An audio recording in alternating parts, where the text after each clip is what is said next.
Welcome back to the Bold Podcast. I'm Todd Birch, and I'm thrilled to be your guide on this inspiring journey of personal growth and leadership.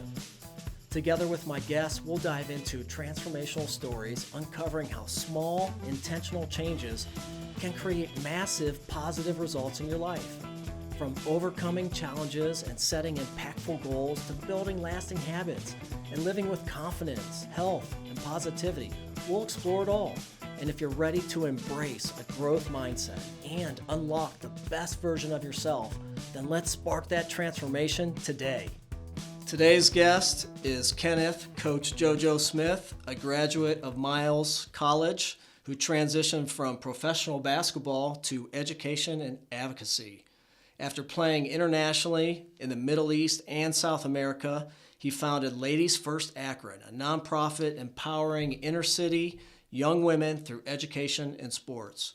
With a master's degree from the University of Akron, he became a behavioral intervention specialist and later a restorative practices coordinator, focusing on reducing suspensions and fostering positive school environments. A published author of 3 books, including the Amazon bestseller, 7 Secrets for Beating Educator Burnout, Coach Jojo is also a motivational speaker, promoting physical and mental health worldwide. Listeners, get ready for an inspirational episode. Coach Jojo, welcome to the Bolt Podcast, my friend. Todd, thank you so much, man. Thank you so much for having me. Excited for the conversation. Right? You and I always have great conversations. Yes. I'm so blessed that you came into my life, and I always like to start off the episodes just with a little context of how we know each other. Okay. Which I'm surprised that there's so many things that you are doing and that you have done that are wonderful, but what's not in your bio is Leadership Akron. We need to get that in there, my friend. Absolutely. That's a big accomplishment. That allowed this relationship to thrive, and definitely need that in there. Yeah, so that's how we met. Leadership Akron, Yep. Signature Class 39. And I think you and I instantly connected. I know we had that one night where we had kind of it was a late Yep. night, overnight affair, Yep. with the group. And we had some conversations that went back to our childhood. Some vulnerable conversations. Yeah, right? Yeah, and for sure. There were some similarities. And just you and I like to surround myself with people that are similar in that we have the same core values, right? We're trying to make an impact on society. You're a big proponent of personal growth, Right. manifestation, visualization. I love the content that you're pushing out. And, I think if we could replicate you, we need more people like you in our society today. Appreciate that. What you're doing is amazing. That's why I think it's really important to have you on the show to inspire people and to really educate people. That's what you do For sure. on what you're doing and to help change potentially, or at least have people be open to changing their mindset. I know that's something else we'll discuss too. Yeah. So Yeah. there's a lot to unpack here. We're gonna try to consolidate it to a few things, but I'm excited for this conversation. So let's just talk a little bit about, so you were a professional athlete, which is very cool. So I want to learn just a little bit about what that was like, and then what inspired you to transition from being a professional basketball player into the educational realm? For sure. So the story is really, really unique, right? So it's super non-traditional, which just fits who I am. So college, I played at Miles College, a Division II HBCU in Alabama and Birmingham. And in college, I experienced everything, right? From starting 9 games as a freshman to having the best game of my career as a sophomore that led us to the conference championship game in the tournament. But freshman year dealing with injuries, junior year dealing with injuries, having some issues, me and my coach getting into it, right? I literally experienced everything from getting kicked off the team to, a lot of different experiences, right? And so I say all of that because I literally had everything from starting to sit in the bench to not being on the team, right? I had every experience you can think of as a college athlete. And so it bothered me, and that's what was the fuel to drive me to want to play professionally, right? So I had a sour taste in my mouth after graduation, and I'm like, I cannot let this be the end. And so I knew some people here who were, interested in helping me on that journey. And so I came home after graduation. I actually went to Atlanta first because I wasn't going to pursue it. I was in Atlanta for a job fair, and I'm like, I have to chase the ball. And so I came home and just started working out twice a day. Shout out to a good friend of mine, Ricky Fletcher, for taking me under his wing. We were working out twice a day, 5 in the morning, and then whatever time we could do it in the afternoon. And I had to pursue that because I just felt like I couldn't go on with my life. I'm not pursuing it. And so I was going to like ABA tryouts, IBL tryouts, just literally traveling, trying to find a way. No insurance, just an athlete, like working out. And so thankfully I was able to, go to some of the different IBL and ABA trials. So I ended up playing in the International Basketball League, which was a local semi-professional league that was here that really opened the door when I started to go to different tryouts and meet people. And I met a guy in Western Pennsylvania, like on the border of New York, went to a tryout there, played really well. Then I went to a workout in Chicago, actually. Bill Cartwright from the Chicago Bulls was there. I remember Bill. A couple overseas guys were there. And so it was actually from my college assistant coach who was in that area at that time who allowed me to get that opportunity. So that got me in front of some different people. And so just the networking and meeting people. I met a guy who I got a phone call that winter in December to ask if I would be interested and willing to leave the United States and go to the Middle East was the first stop that I had. And so I was able to do that for 2 months. And then I left the Middle East. So I was in Dubai and Abu Dhabi, and I was able to go to South America for about 3 months, right? And came back to the United States in the best shape of my life. Excited to pursue that. That was year 2. Year 1 was the IBL. Year 2 was my experiences in South America and the Middle East. And I came home playing in the adult league at First Apostolic Church. And went to the basket, did a jump stop, and had a very devastating knee injury that required surgery. I did not tear my ACL, but I did tear my meniscus in 2 places, and I had bone damage, and it was an evaluation period for me. I was 24. I had given myself from 22 to 25. So from 22 to 23, IBL, 23 to 24, the experience out of the country. And so I had given myself a timeline. I felt like I was on a good trajectory. Had that injury, and it allowed me to put things into perspective because I had started substitute teaching in the IBL because I wasn't like making a lot of money in the IBL. I was making $75 a game, and we got paid. Oh, geez. We got paid for like 6 games, and then the team like ran out of money, but we were still playing to get film. So people don't really tell the stories of, trying to like get to that level the hard way. Like I'm from a Division II school that's not known, so it's not like I was at Duke, and like a role player and trying to make it. I was from like a no-name situation. So, but that's the type of person I am, like make a way out of no way. Right. And so that happened after the injury. I was full-fledged into the school system, which that spark happened during subbing. So the transition actually worked out, and it was just meant for me to walk into my purpose that way. So I don't regret it. It's actually been a very influential part of my life that I can share with young people, like the realities and I call it going a hard way because like I share that with them. Like I know people say that it happens one way, but it actually was like the opposite of what you would typically think in that situation. So yeah, I started substitute teaching, and then the floodgates just opened. A former teacher, my 7th grade teacher, saw me subbing, and when I came back, she approached me through a friend named Jerome Moss that Akron Public Schools was hiring part-time. And so she met with me and told me about this job and that I should apply and that they were looking for Black men.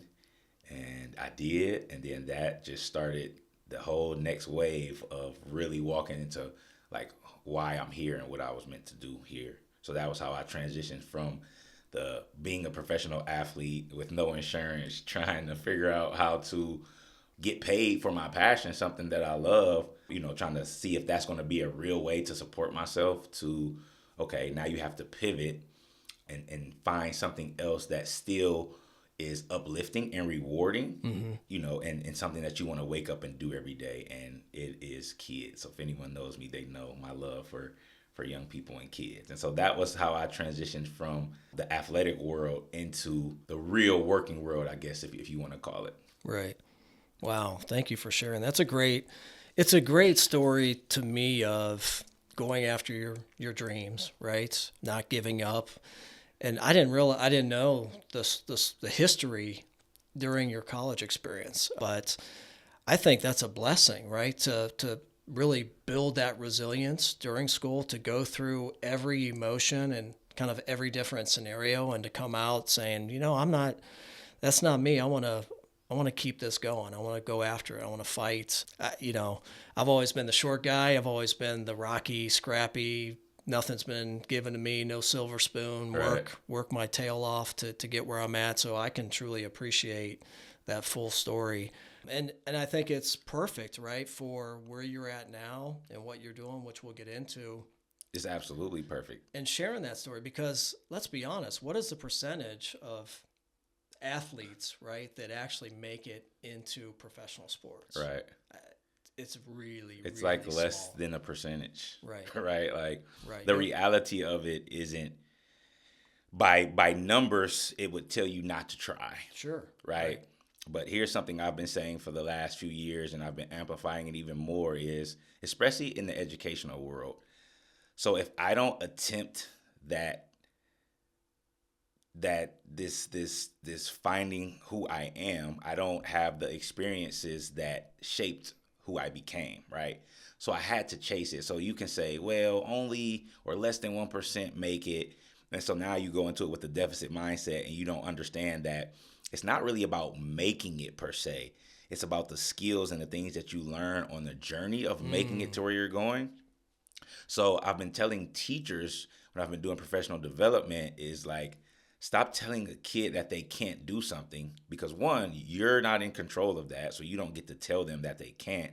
And secondly, it's not about the end journey. It's about going on the journey and the things you learn on the journey. So that's been a mindset shift that I've been using in my professional development with teachers, is just recognize the work that it takes to get there. And if they're willing to do that work, then they'll learn from those experiences, and that's really what the key is, in my opinion. So that's my message, and it's been my message for the nonprofit, and literally we'll talk more, but that story that I just spoke on for myself just came full circle from one of the girls that I coach. So yeah, man, it's powerful to share stories because we have so much in common. We just sometimes don't really realize it. Yeah, and we're all drawn to stories, right? And that's what I love about what I'm doing here with the Bolt podcast and life coaching. I love people. I think everybody has a story. Everybody has a unique story. Everybody has potential, right? Everybody wants to be the best they can be. They might just need a little motivation, a little inspiration, a little fuel, and some hope. And that's, I think, what you're providing for a lot of people. Got so many ways we can go down, but I do want to say, like, embrace the journey. Mm-hmm. So that was my mantra last year. I struggle with that for the longest time. I wanted to, I'm AKA so-called perfectionist. I'm not anymore. I've really I've discredited that, and I've taken that out of my whole life. Yeah. But I wanted to check a box. Here's the 5 things I need to do to get to the result, and just check them off. And I was just going through life, and it's like, and then I did get there, and it was like, okay, what's next? Right. And, I do have a life coach, and she would say, like, you have to embrace the journey. It's all about the journey. So, man, that shift in my mindset last year, Jojo, was really life-changing. And it's all about just doing the work, getting the reps, but you got to enjoy it. That's the meat, right? And then you get to the end, there is no end, right? And that's the beauty, right? It's we're looking at the infinite game here. We're all going to die eventually, but we just continue. Yeah, you're going to continue to evolve. So evolve, that's big, right? So that's where we're at. We're in the Evolve building. So, well, this is a great segue. Well, let's talk about your nonprofit, Ladies First. So it was not planned, right? Okay. Ladies First was not something that I ever saw myself doing. Which is funny because you seem like a planner. I am. I'm definitely a planner. But I knew that I wanted to use basketball as a tool, right? So even if we go back even further, right? So the first time my grade slipped because of sports was in 7th grade, and my mom just pulled me, right? Like, she's like, you're not playing. You're going to go to the game, sit on the bench. So I was able to do that with my jersey on and watch my team win a championship without me. Oh. They won a playoff and the championship. I missed a playoff and the championship game sitting on the bench. That hurts. Hurt big time. Especially being Man, an a athlete, lover of it. competitor. It was, one of the best things that my mother could have ever done. And so that she told me, she said, basketball is going on with or without you. So it's kind of like you better make a choice as to what was going on. And so that happened. And so I knew I wanted to use the game to change lives. I just didn't know like what that would look like. And so I was at Ed Davis Community Center where I grew up, and I was there with my dad practically every day after school. And they put an all-girl team together in this co-ed league that we have every year, the City of Akron Recreation League. And the girls, so they just happened, the assistant supervisor just happened to put an all-girl team together, but no one wanted to coach them. So literally every other day they had a different person coaching them, right? Like all the other teams were set, they had coaches, but the girls team didn't have an official coach, right? Why do you think that is? Because it was just a new time, right? There was never an all-girl team in this league. So 90% of the teams are boys. You may have a team with like 8 boys and 2 girls, or 9 boys and 1 girl, right? And so I would go and help them sometimes, but then I'm like, man, why are they doing the girls like that? I was like, they need a coach. And so there was a coach. Coach Mack was going to coach them. So one coach did step up who had a boys team, and he was going to coach both the boys and the girls. And I was like, no, I'll coach the girls because, I didn't feel like that they were getting, treated fairly. And so, we were terrible too. Like the girls couldn't catch. They were ducking away of the ball. It was just like they were so bad at the beginning. But we worked. And by the end, we had really improved a lot to the point where everyone made the playoffs. And we almost beat like the best team in the playoffs. Like we had a chance to win the game at the end. Shout out to this young lady, Breasia Moore, who is now the video coordinator for Michigan State women's basketball, right? So drew up a play for her to drive to the basket. It's just 3rd, 4th, and 5th grade, so everyone just gravitates toward the ball. And we had a tall girl, Shania McMullen, who could make layups. And I was like, when they come to you, just throw it to Shania. Shania, you catch it and make a layup. And we'll beat these boys, right? And Breasia had other plans on that shot. She went and she made a move and she took the shot, which was cool. And then she missed and we lost. But like you could see from not being able to catch at the beginning to almost winning this game at the end, you saw the growth. And so I was like, okay, kind of fun. I'll do it again. And I did it for year 2. And the same situation happened though. We win again and we're losing every game. So we had 2 years of 0-10. And I'm like, I'm too competitive for that, right? It's 3rd, 4th, and 5th grade. The boys are good, but they're not that good. I'm like, so the supervisor at Summit Lake Community Center, Ollie McGill, and Ed Davis Community Center, Jerry Rowland, allowed me to do skill sessions at the centers for girls in the summertime. And so we started at Ed Davis, me and Carlotta Pace with Jerry Rowland allowing us to do that. And then Summit Lake, so we had girls come in the summer, and we started working on our skills. So that 3rd year was like the breakthrough. We went 5-5, and we won some games, and you saw the improvement, and you saw the benefit of coming in the summer. Mm-hmm. And then I had a parent that was like pushing me to do more. Like her daughter was really good, Claire Blackwell. Her daughter Savannah was really good, and she's like, you should do a travel team and kind of do more. And I was like, no, I don't want to do all of that. But she just pushed. And like she asked me every day, literally every day, like, what you gonna do? Can we do it? We should do it. And, I ended up, because I was working with her daughter individually, I was like, you know what? I called a mentor, Coach Lee Smith, who is a gym in Akron. He is, he's under the radar, but he's literally the best ball handling trainer in the city of Akron who, doesn't want any accolades. Is glad people don't know who he is, just does what he does. He helped me out and kind of steered me in that direction. And so I didn't want to just do basketball. So I was like, well, we have to add something to it. And so I was like, well, thought of a name, Ladies First, and came up with that. And then I was like, well, I don't want it to just be basketball. It has to be, developing the whole person. Because basketball is cool. Everyone knows, like, I am probably the most competitive. I was a sore loser as a kid, like frustrated with losing. Like, I want to win all the time. But, like, we need to do something else. So we added the educational component, the life skills component. And so they're birthed Ladies First, so officially in 2010. So we're in 2025 now. This will be our 15-year anniversary this year. And we've done some amazing things. Like, I can name so many things, but I'll just name, like, 2 weeks ago, I went to Chicago to watch one of the first girls that we had graduate from law school. Illinois, Chicago, right? And so then you have like other girls, that's Leah Hall. You have Kendall Miller, who played at the University of Akron in a grad year at Marshall, and Lonasia Brewer, who just got her master's, and Jada Haynes, who is now a college coach, right, who scored 1,000 points. So you have those success stories in basketball, but you have Leah Hall, the lawyer, and you have Damiana Merriweather, who just got her master's, right? So you have just so many different things, and that's what I wanted. I wanted young people to understand the power of sports and what it does for your overall well-being and how you're not used by the sport. Because sports uses a lot of young people, and so they only see the sport and they don't understand the skills that they're learning through the sport.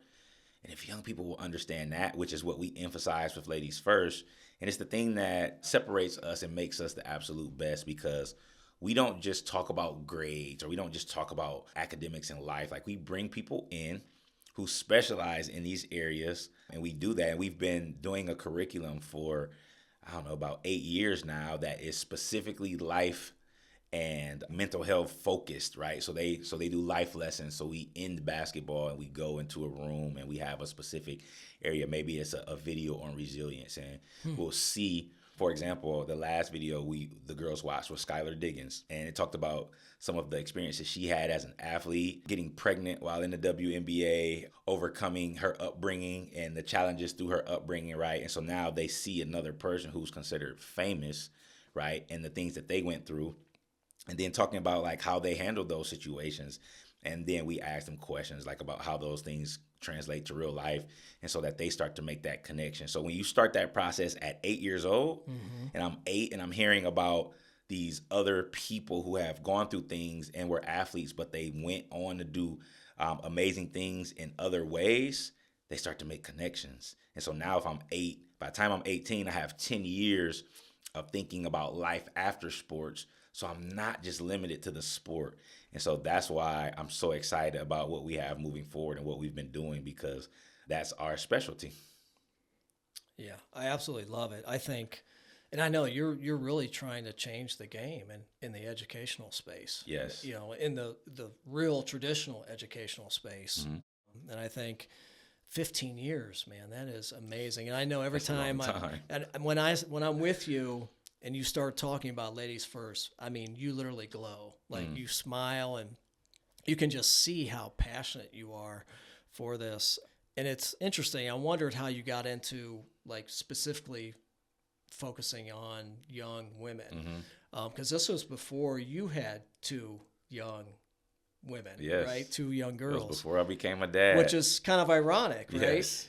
So this, your whole life has kind of been playing out, right, in the way that it really should have been. We couldn't have scripted it this way, really, but no. I think it's beautiful. You know, the stories about life, I wish that we would integrate this into the school system. I have a friend, and he's going to be on the show this year, who's up in Cleveland, in a high school, and he's bringing life coaching in to the school as an additional piece to a guidance counselor, but different, right? So I think, because I've been toying around with this whole idea of people and why some people make a choice and some people don't, right? Like you and I, we've been through some trials and tribulations, right? We made a choice at some point, whatever that was, right? I had an incident, you had an incident, and we made that choice to commit to growth, personal growth, whereas a lot of people don't make that choice. And I'm just very curious about why.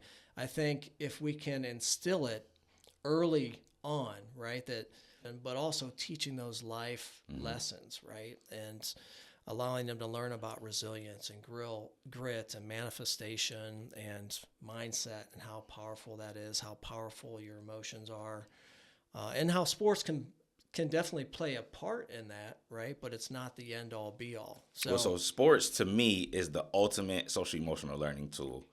And so now I've watched this play out for 15 years, in addition to my own experience. And so I'm like, how can this become global, right?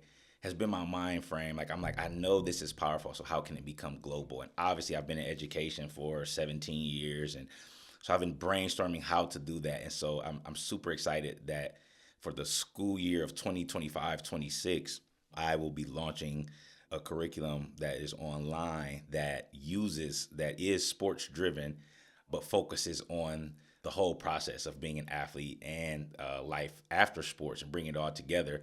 And you don't have to be an athlete, though. So that's the great thing, that's right? What I was going to ask. It's not just limited to people who play sports, Okay. but it's the opportunity to learn through individuals who play sports. So it's going to be for anyone 6th grade and up.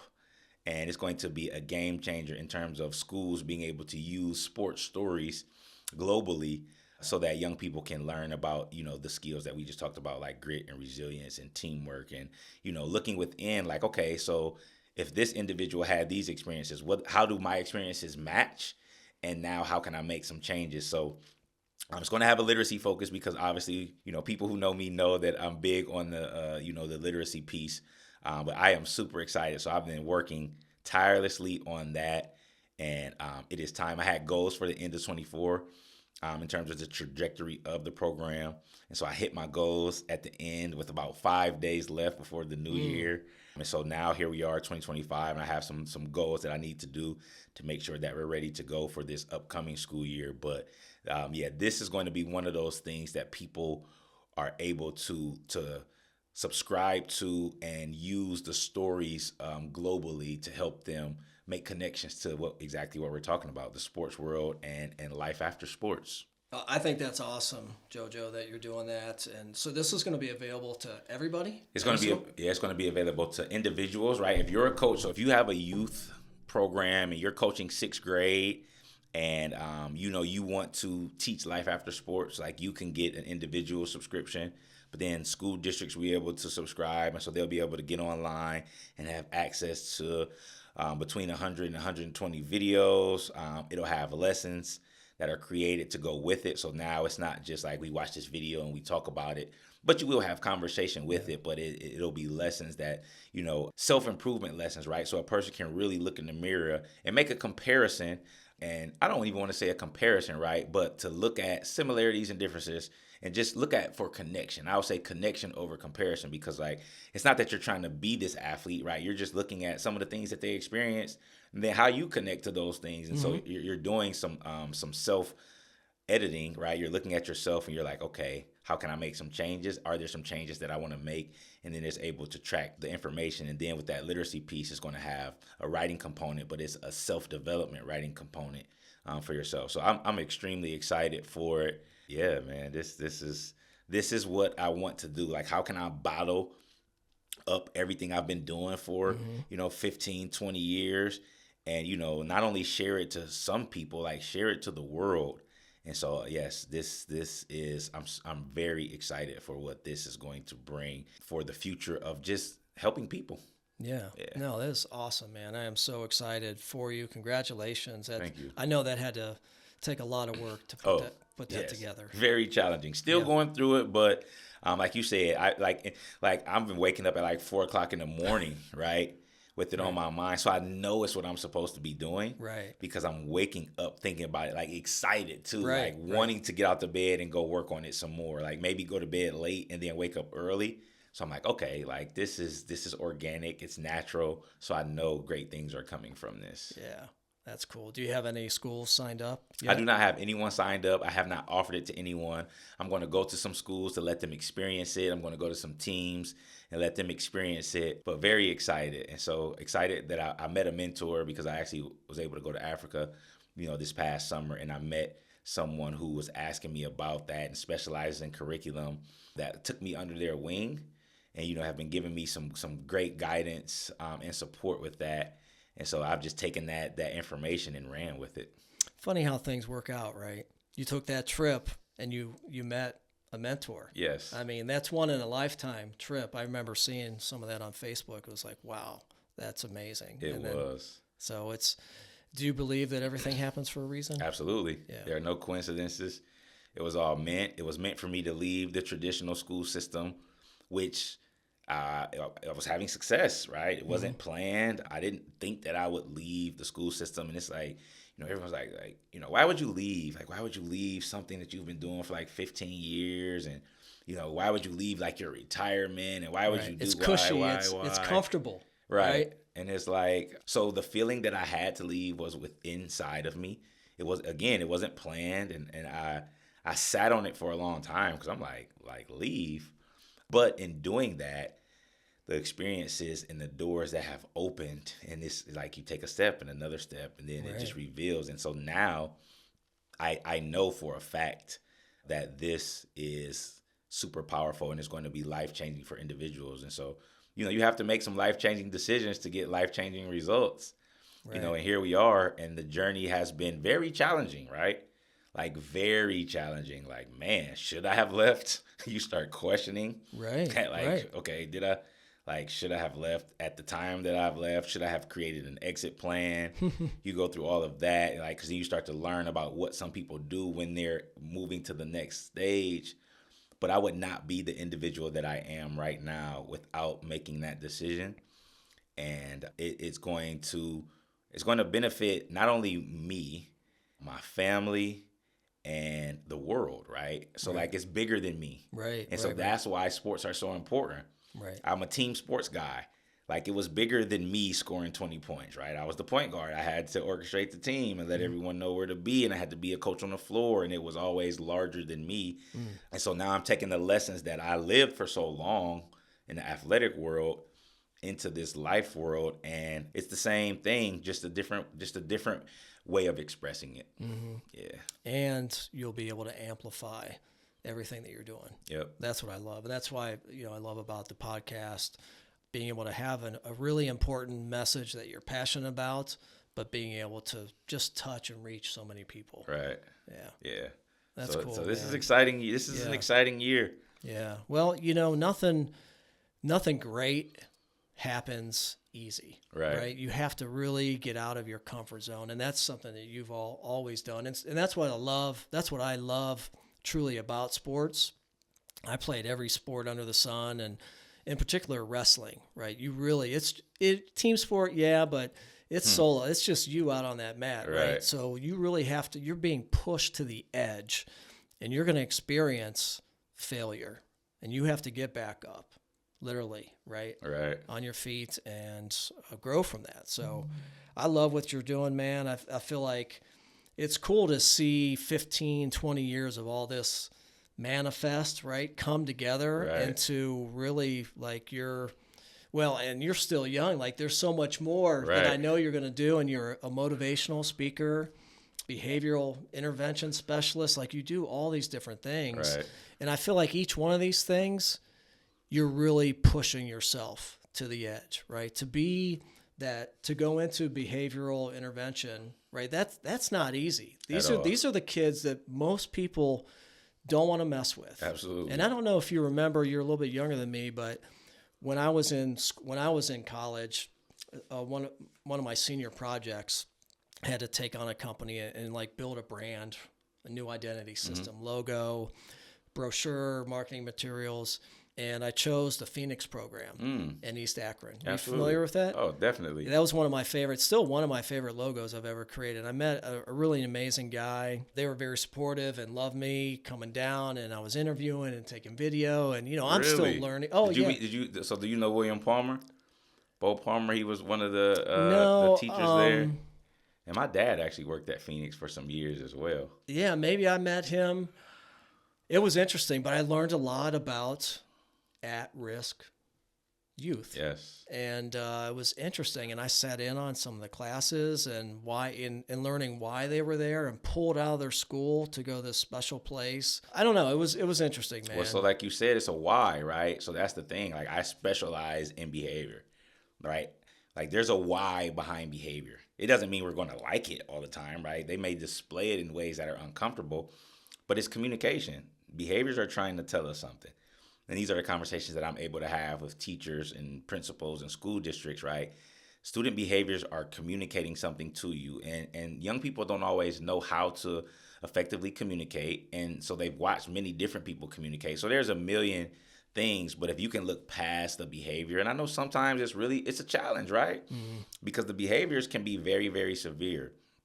But when those young kids figure out that you really care for them, no matter, regardless of what they're dealing with and going through, then they open up and you can find out. They'll tell you what's going on eventually, right? And the majority of them, I've had students that I thought were, we connected well and they were going to eventually open up and they did not.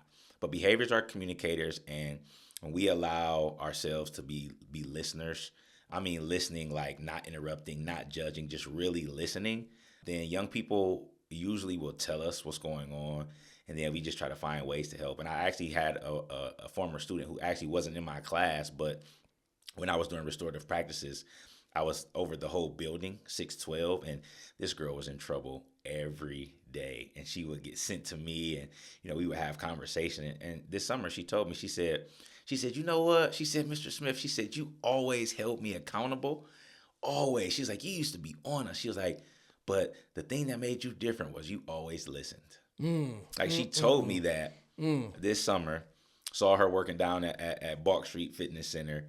And she was like, man, she was like, and even though I was doing stuff that, I wasn't supposed to, she said, you would always listen first. Like I would allow them their time to say what they were going to say. Right. Like, I don't have to agree. And most of the time I did not agree, and would let them know, like, look, no, this is not the place for that, right? There's other ways you could have done it, but I wouldn't interrupt them. I would let them get it out, let them tell their side, let them speak their piece.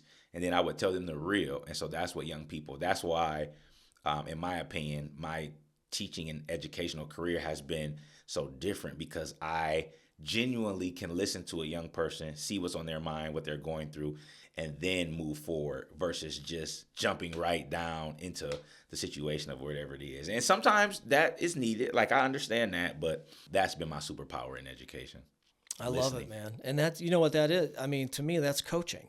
For sure. Right? For sure. That's Coach Jojo, but from a teacher's mindset, Absolutely. Right? So being an active listener is huge. I mean, these kids, nobody will give them the time of day. It's just really time, right? And again, you say it in the book, like, just give a damn, care. Most of these kids don't have anybody in their life that cares. Right. So they go to school, they're lashing out for whatever reason to get attention, right? But not in a good way. But right. If just one person would just take the time, let them speak their mind, like you said. We see this trickle down up all the way through professional workplaces. Right. The same thing. Right. Employees really just want to be seen and heard. Yes. But that takes time, yes. right? And patience.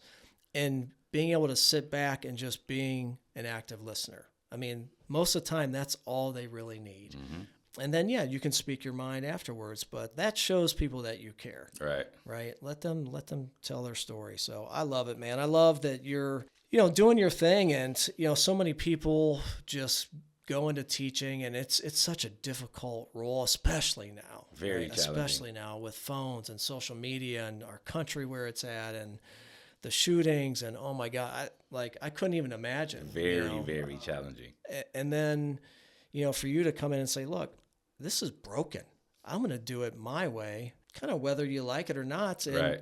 And here's the proof, man. The people that I'm seeing, they're actually changing their mindset, changing their behaviors, mm-hmm. becoming productive people in society. Yeah, like graduating. Like myself and Dr. Erica Glover, like we increased the graduation rate over a 9-year period by 25%, right? And it was funny because the kids that were in the behavioral class weren't graduating, right? And then the restorative practice coordinator, the suspension rates went down. And it was funny because I didn't really feel like I was being as effective as I wanted to be. Mm-hmm. And then my 7th grade teacher who brought me into education was one of the principals at Bookto when I was restorative practices coordinator, right? And so she showed me like the data. And she's like, no, you're like being extremely effective, right? And we want you to continue doing what you're doing. And so it's interesting because like me, I'm like thinking I'm gonna, solve every problem and every issue. Right. That's that competitive fire in you. But when I was able to look at it differently and start hearing teachers and, offering the support to them and just seeing it from a different lens, it's like, you know what, that journey that you talked about, right? It doesn't just happen so fast. So that was super imperative in the process of, becoming the educator that I am. But then, like you said, though, honestly, being an educator, I was like, you know what? I'm not doing it the way that the traditional way. Like, I'm changing. And I'll just live with the results because I always had standards to go with my lessons. Like we would read maybe some things that were non-traditional, like the autobiography of Malcolm X. We did that in my class. Like, so technically that wasn't a part of the curriculum per se, but I can find the English language arts standards that connect to this book, and I would go in. So that's extra work, but it was work that I was willing to do. Go in, find out how this connects to standards so that I can tell the principal or the superintendent or anyone that walks in my room, like if they walked in like, why are you guys reading this? I would say, well, because we're working on this, this, and this. We're working on, finding the explicit details of chapter 2. We're looking at, how the author is making a point and, using imagery, right, to convey a message or whatever the case may be, right? I can tell you what we're working on. And so, I was like, you know what? If something happens or if I'm just going to live with it, but I'm going to find a way to make it engaging for my students to enjoy and live with the results. And the results were very positive. So, you have to make that choice, though, to kind of go against the grain, Right. in my opinion. Yeah, absolutely. Are you going to miss it? So by still being into schools, so I'm just not at one school. Okay. Right. So I get that question a lot. Like, do you miss, like, I was at my alma mater. I was at my alma mater for 12 years. It was an amazing time. But to be able to, I was able to teach a lesson in Africa at a summit, right? Like, I was able to teach teachers about project-based learning. So I'm still teaching. I'm just not in one classroom with the same students every day. So I'm not missing it because I feel empowered to be able to travel and do it, right? So I'm still teaching. It's just in a different way. It just looks different. Right. Yeah. Okay. Awesome. You do a lot of different things. I mean, you're doing a lot of different things, right? We said it in the bio, and you have 2 young girls. How do you keep a good balance? I'm always interested in how people that are so successful and so, I hate to use the word busy, but productive like you are, living out your dreams. How do you keep everything in balance? So I'll share with a good friend of mine, Ronell Blackman.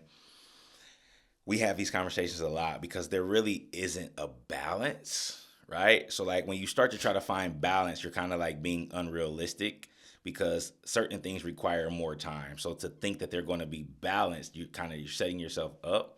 But a couple of things for me personally. One, my wife, right? So having a better half, right, to support me in this is been crazy impactful in everything, right? Because like so much that I was given to the community. If my wife, former athlete, right, played basketball as well, and if she didn't understand everything from the perspective that she had, I don't think it would have been able to work the way that it's worked. So definitely my wife. But family is absolutely first for me. It's like, especially the people who live, my immediate family who live in my house, right? So leadership is lonely is what I tell young people. And like, so you hear all these things that I'm involved in, but like it's literally those things and my family. So in my 20s, in my early college days and in the 20s, like I enjoyed life, but I got to the point where I knew what I valued. And so it's not hard when those are the 2 things that I have, right? Like literally people see me doing all of this stuff, but like it's my family and what they have going on and then these things. And like literally that's what I do. And so that's my happy place.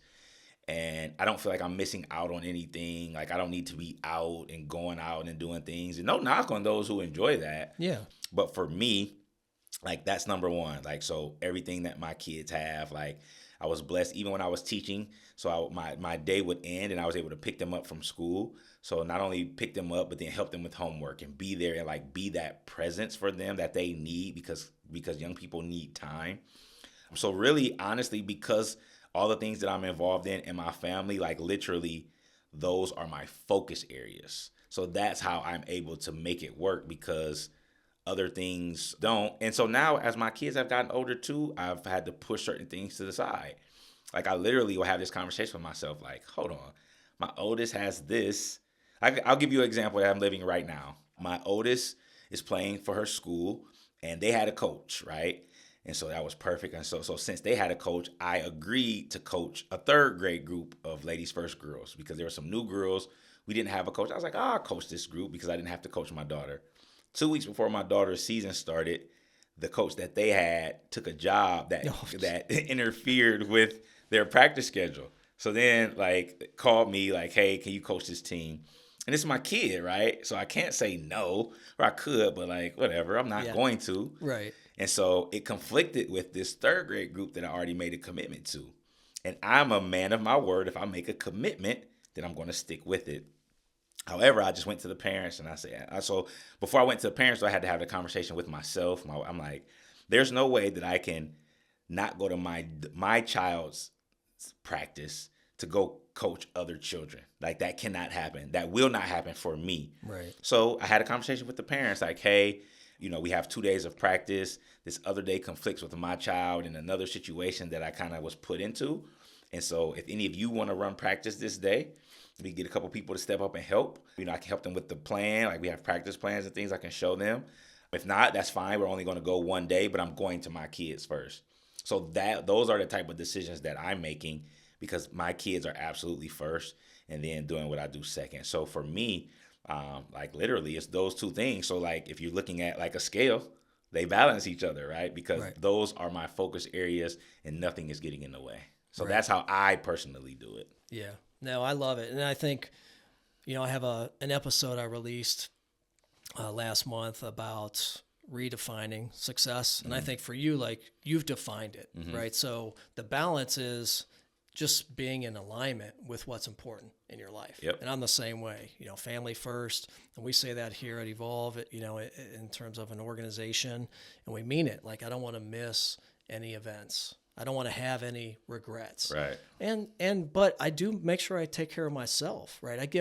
We all need our own time. And my wife is great. I have a great foundation. I think that's incredibly important, to be as active as you and I are and doing the things and living out our dreams, right? Absolutely. We need to have that great support and foundational system, but we got to take care of ourselves, right?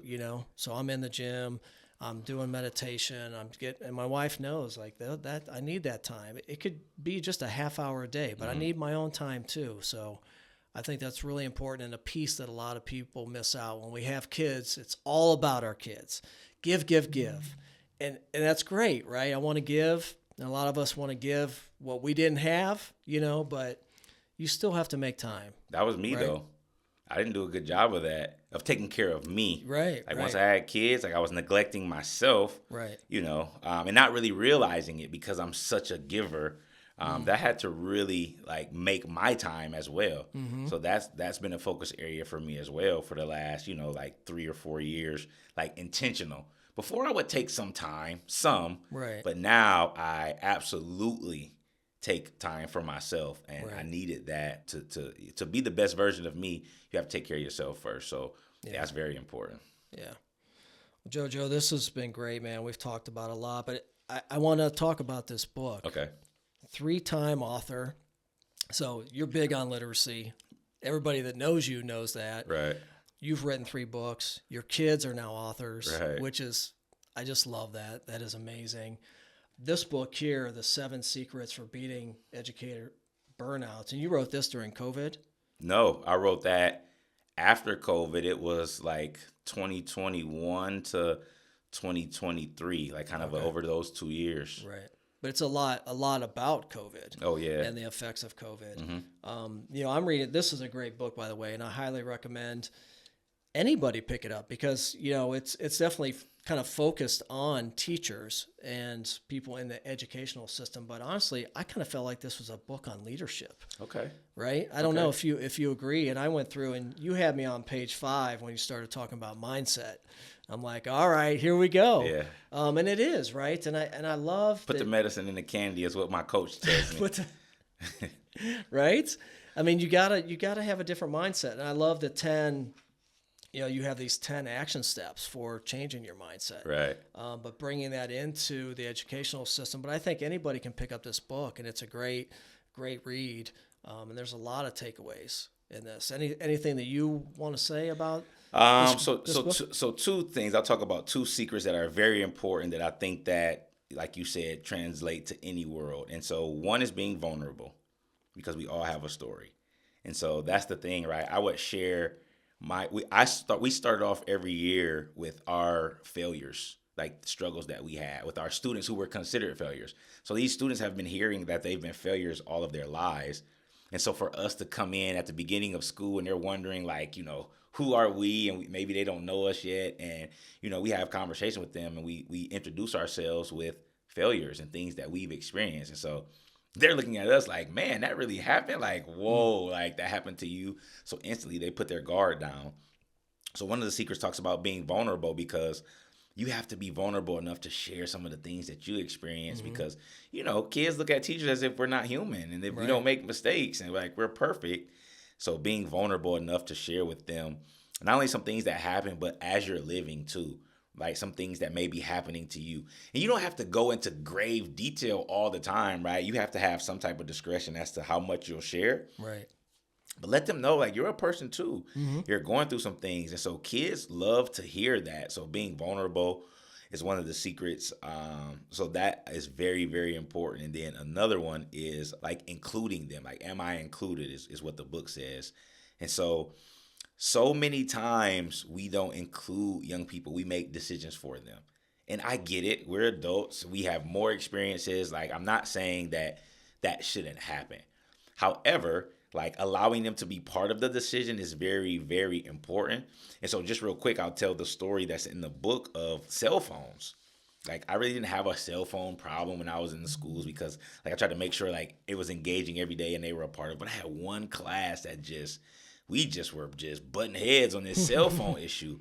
And so we would have family meetings, right? I talk about in the book, like, look, all right, we gotta talk because something's not working, right? And I had the way that I felt like the school day should go in my classroom, and they felt like something else should be added. And I didn't agree with them, but I listened to them and I said, you know what?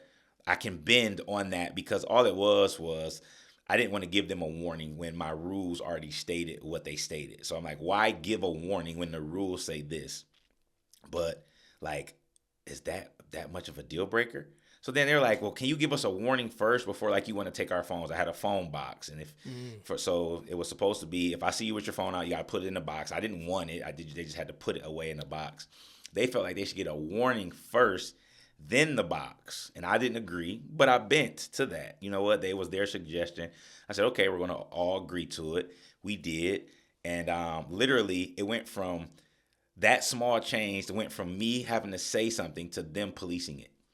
Right. Because they were part of the solution. Right. So isn't that funny how it was amazing. Like, literally changed everything. They would, like, if I had to say something, they would get on each other. Like, just go put your phone in the box. Like, so just including them in something that small literally changed that entire class. No more cell phone issues for the rest of the year.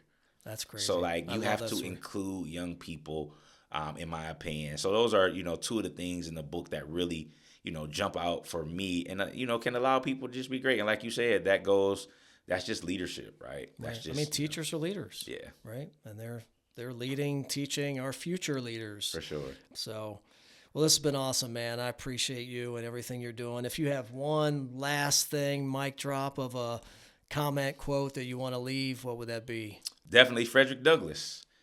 No struggle, no progress, right? If you're struggling, it's shaping you. So no struggle, no progress, Frederick Douglass. Awesome. I am possible. Yes. It's right there on the shirt. Yes. I love that name. That is one of the best names you can have for an organization. Thanks, man. I appreciate this. This was good. This was really good.